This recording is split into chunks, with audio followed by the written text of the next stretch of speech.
స్వచ్ఛమైన నాణ్యమైన గౌదర్పార్ పూజా ఉత్పత్తులు www.gaudarpar.com ద్వారా ఆన్లైన్ లో ఆర్డర్ చేయండి. మీ ఇంటిని దేవాలయంగా మార్చుకోండి. నమస్తే రమగారు. నమస్తే జయ. రమగారు, చందమామ కథ ఒకటి చెప్పుకుందామండి. రాజు దొంగ చెప్దాం. ఓ రాజు దొంగ వినడానికి బాగుంది కదా? బాగుందండి. ఏదో ఉంది సబ్జెక్ట్. అంతే అంతే. పూర్వం పాటలీపుత్రానికి ఉగ్రసేనుడని ఒక రాజుగారు ఉండేవాడు. ఈయన చాలా పరాక్రమవంతుడు. సామంతులు చాలా గట్టివాళ్ళు ఉండేవాళ్ళు. ఈయన చాలా గట్టివాడు, మంచివాడు. పౌరుషము పరాక్రమంతో పాటుగా ప్రజలకి మేలు చేసే లక్షణము ఉన్నవాడు. దాంతో సామంతులతోటి చాలా అంటే చిన్న చిన్న ప్లేసెస్ని పాలించేవాళ్ళు. సామంతులు అంటే పాటలీపుత్రం మెయిన్. చుట్టుపక్కల ఉన్న అన్ని దుర్గాలకి రాజులు సామంతులు అన్నమాట. వాళ్ళతో మంచి రిలేషన్ మెయింటైన్ చేసేవాడు. వాళ్ళు చాలా గట్టివాళ్ళు. వాళ్ళ వల్ల ఈయన పెద్దగా పట్టించుకునేవాడు కాదు. రాజ్యాన్ని వాళ్ళే చూసుకునేవాళ్ళని. వాళ్ళ మీద వదిలిపెట్టేవాడు. ఈ వదిలిపెట్టే క్రమంగా ఏమైందంటే, ఈ సామంతులు ఈయనంత మంచివాళ్ళు కాదు. అందులో ఒక 6-7 మంది దుర్మార్గులు ఉండేవాళ్ళు. వీళ్ళు ప్రజల్ని పీడిచ్చేసేవాళ్ళు. రాజు అంట చూసుకుని, రాజుకి వాళ్ళంటే ప్రీతి. అదేలే. వాళ్ళ మీద ఎవరైనా చెప్పడానికి సాహసించేవాళ్ళు కదా, ఆయనకున్న ప్రేమ వల్ల. ఆయన ఒక 15 మంది చాలా మంచివాళ్ళు. ఈ 6-7గురిని ఆయన తెలుసుకోలేక ఆ ప్రజలు ఇబ్బంది పడుతూ ఉండేవాళ్ళు అనమాట. అయితే ఈ రాజ్యంలో కూడా కొంతమంది యువక వీరులు కనపడేవాళ్ళు. వాళ్ళు రాజుకి చాలా వీర విధేయులుగా ఉండేవాళ్ళు, మహావిధేయులు. ఆ విధేయుల్లో ఒకడు సహదేవుడు. ఈ సహదేవుడు రాజుగారికి విధేయుడుగా ఉండి క్రమంగా అతనికి ఏం తెలిసింది, ఈ రాజు మీద ఇంత పిచ్చి ఉండకూడదు మనకి, ఈయన సామంతుల మీద డిపెండ్ అవుతున్నాడు, సామంతులు కొంచెం దుర్మార్గులుగా ఉండి ఈ పనులు చేస్తున్నారు అని తెలుసుకుని వాళ్ళ మీద ఒక రకమైన తిరుగుబాటుగా చేసి, మెరుపుదాడి చేసేసి, వాళ్ళ దగ్గర ఉన్న డబ్బులు కొట్టేసి పేదలకు పంచిపెట్టి అలా చేసేవాడు. క్రమంగా అతను దొంగగా మారిపోయాడు. ఇట్లాంటి పనులు చేసేవాళ్ళు లోకోపకారం క్రమంగా కొండబెట్టి దొంగలు అయిపోతారు. అంతేగా, ఉపకారులు ఎప్పుడు దొంగలే అవుతారు. ఈ దొంగ అయ్యేసరికల్లా ఏమైంది, సామంతులు కొంతమంది చెప్పారు రాజుగారికి, ఇది వరకు మీ వెనకాల తిరిగేవాడు జేజేలు కొట్టే సహదేవుడు ఇప్పుడు దొంగ అయిపోయాడు అని. ప్రజల్లో కూడా ప్రథ పుట్టేసింది. ఇది వరకు రాజుగారి ఊరేగింపులు తప్పండి రాజుగారు వస్తారని కేకలు పెట్టే సహదేవుడు ఇప్పుడు దొంగ అనగానే ఆయన ఏం చేశాడు, ఎక్కడ కనపడితే అక్కడ సహదేవుని సంహరించమని ఆర్డర్స్ పెట్టేశాడు. వీడి గుణం మారిపోయింది అనుకున్నాడు ఆయన. బాగా ఆదరించడం వల్ల గుణం మారిపోయిందని షూటెడ్ సైట్ ఆర్డర్స్ ఉండేవి. అయితే ఏమైంది, సరే ఒకనాటి రాత్రి ఈయన నిద్రపోతుంటే ఆయనకి కల వచ్చింది. అది ఎప్పుడు 3:30 ఆ టైంలో. రాజా తొందరగా లే, దొంగతనానికి వెళ్ళాలి నువ్వు అని వచ్చింది. ఒక అమ్మవారు ఏజీ చక్కగా ఉంది, అలంకారం చేసుకుని కనపడతాం. ఇది భగవంతుడి ఆజ్ఞ, నువ్వు దొంగతనం చేయాల్సిందే అన్నది. ఈయన మేలుకు వచ్చింది. ఏమిటి ఇలా వచ్చింది విచిత్రంగా, ఏమిటో పిచ్చికళ్ళు వస్తున్నాయినా కానీ మంచినీళ్ళు దాకా పడుకున్నాడు. అరగంట బాగా గాఢంగా నిద్రపెట్టగానే రాజా లే, దొంగతనానికి వెళ్ళు ఇంకా అని మళ్ళీ వచ్చింది. ఆవిడే కనపడుతోంది, దొంగతనానికి వెళ్ళు అని చెప్తోంది. ఇది భగవంతుడి ఆజ్ఞ. మళ్ళీ వచ్చింది ఆ కళ. ఆ కళనేనా అని లేచి చూసుకుంటే సమయం మారింది తెలుస్తోంది. మళ్ళీ మంచినీళ్ళు తాగాడు, మళ్ళీ పడుకున్నాడు. తెల్లవారుతూ ఉండగా మళ్ళీ వచ్చింది కళ. ఇంకా తెల్లారలా 4:15 అయింది. కొంచెం తూర్పు రేఖలు తెల్లబడతాయి కదా, మళ్ళీ వచ్చింది కళ. రాజా లే, దొంగతనానికి వెళ్ళు, ఇది భగవంతుడి ఆజ్ఞ, వెళ్ళకపోతే కుదరదు, నువ్వు వెళ్ళకపోతే నీ మరణము తథ్యము, నీకు రాజ్యం పోవటము తథ్యమే. ఈ వాక్యాలు వచ్చాయి. నిద్రలేచేసాడు ఈయన. అది మంచి చలికాలం, 7 అయితే కానీ సూర్యోదయం అవ్వదు. ఏం చేశాడు, సరే పైబట్ట ఒకటి భుజాన్ని వేసుకుని కాపలా వాళ్ళు గమనించకుండా బయటకు వచ్చేసాడు. నేను దొంగలా నడుస్తున్నాను నేను అనుకున్నాడు. ఎందుకు తన్ని దొంగతనం చేయమంది, ఎందుకు భగవంతుడు తన్ని దొంగతనం చేయమన్నాడో ఆయనకు అర్థం కాల.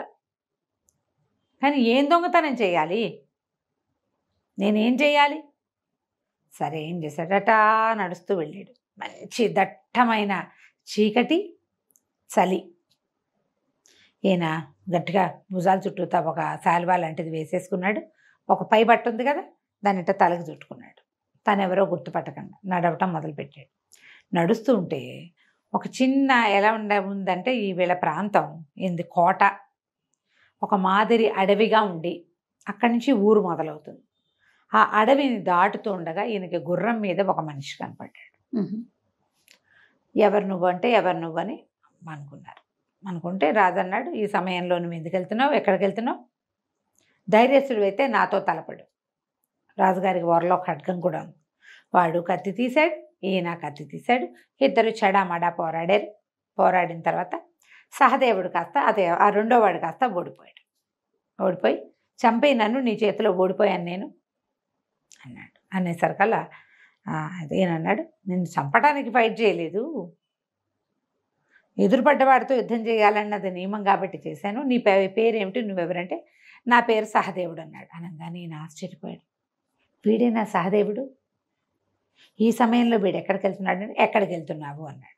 అనేసరికల్లా ఒక దొంగతనం చేయడానికి వెళ్తున్నాను అంటే ఈయన అన్నాడు, రాజుగారు ముసుకేసుకుని ఉన్నాడుగా, చీకటి. సరే నేను దొంగనే, పద మన ఇద్దరం కలిసి రాజుగారింటికి కన్నం వేద్దాం, రాజుగారింటికి కన్నం వేద్దాం అన్నాడు. అనగానే సహదేవుడు అన్నాడు, చంపేస్తాను, రాజు ఇంటికి కన్నం వేయకూడదు, రాజు ధర్మాత్ముడు, రాజుని మనం ఏం చెయ్యం, నేను ఇంకో చోటకు వెళ్తున్నాను. ఎక్కడికి వెళ్తున్నావు అన్నాడు. సూరసేనుడు ఒక సామంతుడు, అతని ఇల్లు కొల్లగట్టడానికి వెళ్తున్నానన్నాడు. రాజు ఆశ్చర్యపోయాడు. సూరసేనుడు ఎవరో కాదు, ఉగ్రసేన మహారాజు గారి చెల్లెలి మొగుడు. ఓహో, మహాబలవంతుడు, ఈయనకి నమ్మిన బంటు. ఈయన తెలబోయి, అదేమిటి రాజుగారి ఇంటికి వద్దంటూ రాజుగారి బావమరిది ఇంటికి వెళ్తానంటావు, ఆయన మహానుభావుడో గడిది గుడ్డ అన్నాడు ఇతను సహదేవుడు. కడు దుర్మార్గుడు సూరసేనుడు, వాడిని కొల్లగొట్టాల్సిందే ఇవాళ ఏమైనా సరే. ఆ చెల్లెలు, రాజుగారి చెల్లెలు చస్తూ బతుకుతూ కాపురం చేస్తుంది అతనితోటి, నీకేం తెలుసు, లోగుట్టు, నాకు తెలుసు, రా నాతోటి రా అన్నాడు. సరే ఏం చేశాడు ఈయన, ఇప్పుడు దొంగతనం తను పట్టుబడితే పరుపోతుంది. సహదేవుడిని చంపమని ఆర్డర్స్ ఇచ్చింది తను, వాడితో పాటే తను తిరిగితే ఇంకా పరువు తక్కువ. కానీ కల్లో వచ్చిన ప్రచోదనం ఏమిటి, నువ్వు దొంగతనం చేయవలసిందే, చేయకపోతే చస్తావంటావు. సరే బాగానే ఉందని అతనితో పాటు వెళ్ళాడు. అసలు ఆ సహదేవుడి వాడి చురుకుతనం ఏమిటో, వాడి తెలివేమిటో, ఎంతమంది కాపలా వాళ్ళు ఉన్నారో విచ్చుకత్తులతోటి తెల్లవారుజామున 4:45 కల్లా సూరసేనుడి ఇంట్లోకి ప్రవేశించేశాడు. నువ్వు ఇక్కడే ఉండు, భయపడబోక, నేను లోపలికి వెళ్ళి వస్తానని చెప్పి లోపలికి వెళ్ళి బోల్డ్ అంతా ఆయుధాలు అవి ఇవి బంగారము వజ్రాలు గిజ్రాలు మూట కట్టేసేటువంటి పెద్ద పెద్ద మూటలు తెచ్చాడు. తీసుకొచ్చి రాజుగారు ఉగ్రసేనుడికి అప్పచెప్పాడు. అప్పచెప్పి నువ్వు ఇక్కడే ఉండు, మువ్వల జీను ఉంది సూరసేనుడికి, బంగారు మువ్వలతో చేయించినటువంటి జీను, గుర్రం మీద వేసే జీనుకి కొసలంతా మువ్వలు కట్టుంటాయి, అది తెస్తే కానీ వాడి పరుగు పోదు, నువ్వు కంగారు పడకుండా ఉండు. మరి మూటలు ఎట్లా పట్టుకెళ్తాంటే మూటలు పట్టుకెళ్ళచ్చు, జీను పుచ్చుకొస్తాను నేను, మూటలు పుచ్చుకొని మనం పారిపోదాం, నువ్వు ఇక్కడే కాపలా ఉండన్నాడు. రాజుగారి భయంగానే ఉంది, పట్టుపడితే పరుగు పోతుంది, అంతే, తన బావమరిదిల్లు పైగా. సరే ఇతను పైకి వెళ్ళాడు సహదేవుడు. పైకి వెళ్ళేసరికల్లా మువ్వల జీను తీస్తుంటే మువ్వలు కదిలితే మోగుతాయి, గల్లు మంది. గల్లు మనంగానే సూరసేనుడు నిద్రలేచాడు. భార్య పక్కపక్కనే, అతను పక్కపక్కనే పడుకున్నారు పంచం. కేకలు పెట్టాడు, ఎవరు ఎవరు అనేసరికల్లా భార్య కూడా లేచింది. ఎందుకండి కేకలు పెడతారు, గాలికి మువ్వలు మోగి ఉంటాయి, ఏ చెట్లు రాసుకున్నాయో గాలికి మోగుతాయి మువ్వలు, ఎందుకంత ఆత్రపడుతున్నారు? 2 రోజుల నుంచి చూస్తాను, ఏదో కంగారు పడతారు ప్రతిదానికి, ఏమిటి మనసులో ఏం పెట్టుకున్నారో చెప్పండి అంది. ఎప్పుడైతే వీళ్ళు లేచి మాట్లాడతారో సహదేవుడు అలర్ట్ అయిపోయాడు. గది గుమ్మం పక్కనే నిలబడ్డాడు. నిలబడేసరికల్లా ఇతను అన్నాడు సూరసేనుడు, నాకేం భయం, నాకు భయం ఏంటి, తెల్లాడితే అర్ధరాజ్యం వస్తుందన్నాడు. అనేసరికి భార్య, అదేమిటి మీరు రేపు మీటింగ్ ఉందని నాకు తెలుసు, కానీ మా అన్నయ్య మీకు అర్ధరాజ్యం ప్రకటించబోతున్నాడా? ఆడు ప్రకటించడం ఎందుకు, వాడిని చంపేసి రాజ్యం సాధిస్తానన్నాడు. అనగానే భార్య, అదేంటండి అంత పని చేస్తారా, మా అన్నయ్యని చంపేస్తారా అని అరిచింది గట్టిగా. సహదేవుడు ఇదంతా వింటున్నాడు. చంపకేం చేస్తాం, రాజుగారి చెల్లెలు మొగుడులా ఉండిపోమంటావా? నాతో పాటు 6 ఉన్నాం మేము, రేపొద్దున మీటింగ్లో మీ అన్నయ్యని కుమ్మేస్తాం, చంపేసి రాజ్యం 2 భాగాలు, సగభాగం నాది, మిగిలిన సగం వాళ్ళ 5 పంచుకుంటారు అనేసరికల్లా అమ్మాయి లబోదీపోమని కేకలు పెట్టింది. ఇట్లా చేస్తావా, అన్యాయం కాదా? నువ్వు సైన్యాధిపతిగా ఉన్నవాడిని నిన్ను సామంతం చేశాడు, నీకు నన్ను ఇచ్చి పెళ్లి చేశాడు, రేపొద్దున మన పిల్లని తన కొడుకు చేసుకుంటాడు, పిల్లలు పుడితే ఇంత అన్యాయం చేస్తావా అనగానే ఆయన లేచి దవడబాయి కొట్టేశాడు పెళ్ళాన్ని. పటాపటా కొట్టేశాడు, సొమ్మసిల్లిపోయేదాకా కొట్టేశాడు. ఈ సహదేవుడు అదంతా నిలబడి చూస్తూ ఉన్నాడు. ఎప్పుడైతే ఈయన పెళ్ళాన్ని చావగొట్టాక ఆయన మంచం ఎక్కి పడుకున్నాడో అప్పుడు మెల్లిగా మువ్వలు జీనిపుచ్చుకొని దిగేశాడు. దిగేసేసి మరి పద రాజుగారి దగ్గరికి వెళ్ళిపోదాం, సూరసేనుడు ఇంత పని చేయబోతున్నాడు, నాకు ముందే తెలుసు వీడు దుర్మార్గుడని, రాజు ప్రాణాలకు ప్రమాదం అన్నాడు. అనేసరికల్లా రాజు అన్నాడు, అట్లా కాదు, ఇప్పుడు నువ్వు బయలుదేరి వెళ్ళావనుకో కోటలోకి నేను వెళ్ళకముందే నిన్ను పట్టేస్తారు. రాజుకి ఏమని చెప్తావు అంటే, నువ్వు వెళ్ళే లోపల నేను రాజును చూడాలంటే వాళ్ళు ఎందుకు ఒప్పుకుంటారు? నీ మీద షూటెడ్ సైట్ ఆర్డర్ ఉంది కదా, అంతే, చూడగానే చంపేస్తారు సైనికులు. నేను చెప్తానులే రాజుకు అన్నాడు. నేను చెప్తాను, నువ్వు మన ఇద్దరం మళ్ళీ కలుసుకుందాం, ఒక సంకేతం చెప్పు, ఎక్కడ ఉండమంటావో ఎక్కడ ఉంటావో చెప్పు, నేను వెళ్ళి రాజుగారికి చెప్తా. నేను ఎవరో తెలీదు, నేను పేరు పొందిన దొంగని గాను, నేను వెళ్ళిపోతా, మామూలుగా వెళ్ళి రాజును కలిసి చెప్తా ఏదైనా సంగతి, ఎవరు విన్నారో నేనే స్వయంగా నా చెవులతో విన్నానని చెప్తాను అని చెప్పేసరికి సరే అన్నాడు. సహదేవుడు ఏం చేశాడు, ఈ మొత్తం ధనం మూటలన్నీ పుచ్చుకొని గుర్రం ఎక్కి వెళ్ళిపోయాడు. అడవిలో తమ ఎక్కడ కలుసుకోవాలో ఒక సంకేతం చెప్పాడు. రాజు ఇందుకు నాకు భగవంతుడు ప్రచోదనం చేశాడు, లేకపోతే రేపొద్దున ఫ్రెండ్స్ మీటింగు అని సరదాగా కూర్చొని మాట్లాడుకుంటుంటే వాళ్ళు 6 నా మీద పడి కత్తులతో కుమ్మేసేవాళ్ళు, చచ్చేవాడిని నేను, రాజ్యము పోయేది. రాజ్యం 6-7 ముక్కలు కావడం అంటే చిన్నదే సంగతి. మరి సరే ఈయన ఇంటికి వెళ్ళిపోయాడు. అక్కడి నుంచి మంత్రికి కబురు చేశాడు, ఇవాళ మీటింగ్కి ఎవరు ఏమిటి అంటే ఫలానా ఫలానా. అతను సూరసేనుడు తనతో పాటు ఉన్న 5 పేర్లు చెప్పాడు. విన్నాడు కదా, ఆ 5 ఈ 6 సూరసేనుడితో సహా వాళ్ళు కాకుండా మిగిలిన వాళ్ళందరినీ మీటింగ్కి 2 గంటల ముందే పొద్దున్నే ఒకసారి వచ్చి కనపడమని అని రహస్యంగా. అవేంటంటే కబుర్లు ఎవరెవరి దగ్గరికి వెళ్తున్నారో తెలీదు, రాచరికంలో తాకీదులు వెళ్ళిపోతాయి. అందరూ తెల్లవారు 8 గంటలకల్లా రాజుగారి దగ్గరకు వచ్చేసారు. బ్రేక్ఫాస్ట్ ఇక్కడే చేశారు. మాట్లాడుకుని ఇలాంటి ఒక కూపు జరగబోతోంది, మీరందరూ మీ ఉద్దేశం ఏంటంటే మేము మీతో ఉంటాం, మేమే వాళ్ళని పట్టుకుంటామన్నారు వీళ్ళు. పొద్దున 10 గంటలకల్లా మీటింగ్ మొదలైంది. మొదట అతను చెప్పిన 5 వచ్చారు. ఈ 10 మంది 5 పట్టేశారు. ఈ మిగిలిన వాళ్ళు పట్టేసుకున్న తర్వాత సూరసేనుడు చివరిగా వచ్చాడు. లేటుగా వచ్చేసరికల్లా రాజు సూరసేనుడిని బంధించండి అన్నాడు. అనగానే సూరసేనుడు అదేంటండి, నేనేం చేశానని బంధిస్తారు? ఎందుకు బంధిస్తారు? మరి వీళ్ళెవరో కూడా నాకు తెలీదు, నేను మీ బావమరిదిని, బంధువుని, రేపొద్దున మాకు పిల్లలు పుడితే మా పిల్లల్నే మీకు ఇంటి కోడళ్ళుగా చేసుకుంటాను మీ చెల్లెలకి మాట ఇచ్చారు, నన్ను ఎట్టా బంధిస్తారు మీరు అన్నాడు. అనేసరికల్ రాజు అన్నాడు, అందరూ 10 గంటలకు వస్తే నువ్వు 10:35కి ఎందుకు వచ్చావు అని అడిగాడు. మా ఇంట్లో దొంగతనం జరిగింది, నా మువ్వల జీను కనపడలేదు, దాని మీద చర్చ జరిగేసరికల్లా ఆలస్యమైంది అన్నాడు. నీ మువ్వల జీను ఎవడు తీశాడో వాడే నీ మొత్తం కథ అంతా చెప్పాడు.